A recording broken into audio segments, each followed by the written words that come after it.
फौजी लीडरशिप का, chief army staff का इसमें बहुत अहम रोल है। बोल्ड फैसले करना, बरवकत फैसले करना और फिर पूरी जुर्रत के साथ उन फैसलों के ऊपर खड़े होना। जंगों में जो लीडरशिप होती है, जाहिर है उनकी आसाब का इम्तिहान भी होता है। इस एतबार से तो यानी पाकिस्तान की फौजी क़यादत ने पाकिस्तान इंडिया की जंग के तनाजुर में भी और हालिया ईरान जंग के तनाजुर में भी ठीक एक रोल प्ले किया है। ठीक। अच्छा, लेकिन जो मैं अगली बात कहना चाहता हूँ वो ये है कि देखिए, जंगें खाली फौजें नहीं लड़ा करती। बिल्कुल ऐसा ही है, डेफिनेटली। जंगें कौमों की यकजहती, कौमों का इत्तेहाद और कौमों की सपोर्ट के नतीजे में लड़ी जाती हैं। इसलिए एक बात हमें ज़हन में रखनी चाहिए कि इंडिया के खिलाफ जब जब भी कोई मरहला आया है, वो 71 का था, वो 65 का था, वो ये पिछले साल वाला था, हमारी कौम फौरी तौर पे अपनी सारी अंदरूनी चीज़ों को बुला के तो फौरी तौर पे इकट्ठी होती है और वो फिर अपनी फौज की पुष्ट पे खड़ी हो जाती है।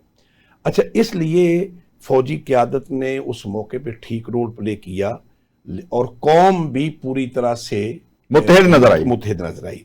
अच्छा, एक और चीज़ जो मैं आपसे कहना चाहता हूँ वो ये है कि इस वक्त दुश्मन की साजिश क्या है। उसमें इंडिया भी शामिल है, इसराइल भी शामिल है, उसमें पाकिस्तान की दुश्मन कुव्वतें आज भी बरसरे पैकार है। दुश्मन की साजिश ये है कि पाकिस्तान की कौम और पाकिस्तान की फौज के दरमियान फासले बढ़ाए जाए, गलत फहमियां भी पैदा की जाए, डिवाइड एंड रूल, प्रोपेगेंडा भी किया जाए और पाकिस्तान की कौम का जो एतमाद है अपनी फौज पे, इसको वो खराब करे। अच्छा, अब ये तो है दुश्मन का एजेंडा। मैं अर्ज करना चाहता हूं कि इस प्रोपेगेंडे का तोड़ क्या है। इस प्रोपेगेंडे का तोड़ ये नहीं है कि हम कहें जी बस यकरुखा होकर के तो पाकिस्तान की फौज ही सब कुछ है। फौज बिलाशुबा सब कुछ है, दिफाई ताकत हमारी दिफाई ताकत है, ठीक, लेकिन 25 करोड़ पाकिस्तानियों के एतमाद के नतीजे में ताकतवर फौज है। Absolutely right. अच्छा, यहां ये आपने बड़ा अच्छा, इसलिए मैं जो बात आपसे कहना चाहता हूं वो ये कि इस फौज को ताकतवर तब बनाया जा सकेगा जब आइन और कानून की बालादस्ती होगी, जब इस मुल्क में सारे इदारे अपनी अपनी आईनी हदूद में काम करेंगे और जब कौम अपनी पूरी राय के साथ इस मुल्क के निजाम के अंदर शरीक होगी।